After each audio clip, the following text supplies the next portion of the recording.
Hi అండి. నేను ఈ మధ్య ఫంక్షన్‌కి వెళ్ళినప్పుడు ఈ స్వీట్ తిన్నాననమాట అక్కడ డెజర్ట్స్‌లో. చాలా బావుంది. నాకైతే దీని పేరు తెలీదు. కానీ ఇంటికొచ్చిన తర్వాత దీన్ని ట్రై చేశాను. టేస్ట్ అయితే అద్భుతంగా కుదిరింది.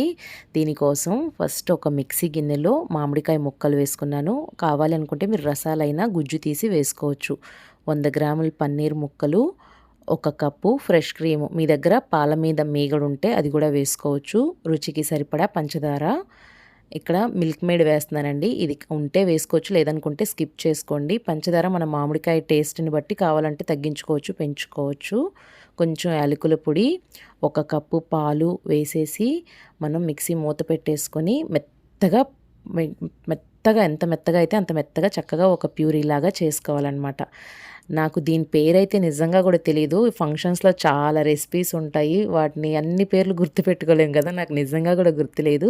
ఒకవేళ ఈ రెసిపీ చూసిన తర్వాత ఈ డెజర్ట్ పేరు మీకు తెలిస్తే గనక నాకు తప్పకుండా కామెంట్ బాక్స్‌లో చెప్పండి. నేను గూడా తెలుసుకుంటాను.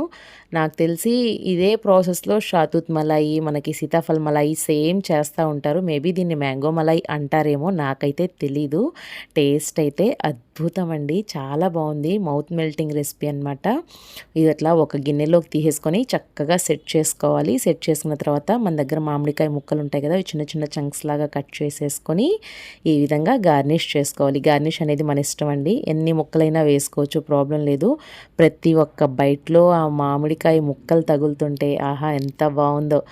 చాలా ఈజీ రెసిపీ. ఈ సీజన్‌లో ఒక్కసారన్నా తప్పకుండా ట్రై చేయండి. పిల్లలకి కూడా చాలా బాగా నచ్చుతుంది. ఎన్ని రకాల స్వీట్స్ ఉన్నా అన్నీ పక్కన పెట్టేసి ఫస్ట్ ప్రిఫరెన్స్ దీనికే ఇస్తారు. అంత బాగుంటుంది. అంత అద్భుతంగా ఉంటుంది. మామిడికాయ ముక్కలన్నీ వేసేసిన తర్వాత నేను మధ్యలో చిన్నగా ఒక చెర్రీ పెట్టాను. చూడటానికి ఎంత టెంప్టింగ్‌గా ఉంది కదా! ఇప్పుడు దీన్ని మనం ఫ్రిడ్జ్‌లో గనక ఒక 1 అవర్ పెట్టేసి చల్లగా సర్వ్ చేసుకుంటే నోట్లో పెట్టుకోగానే ఇలా పెట్టుకుంటే అలా కరిగిపోతుంది. అద్భుతంగా ఉంటుంది. ఒకసారి తప్పకుండా ట్రై చేయండి. ఈ రెసిపీ గనక మీకు నచ్చితే లైక్ చేయండి, షేర్ చేయండి.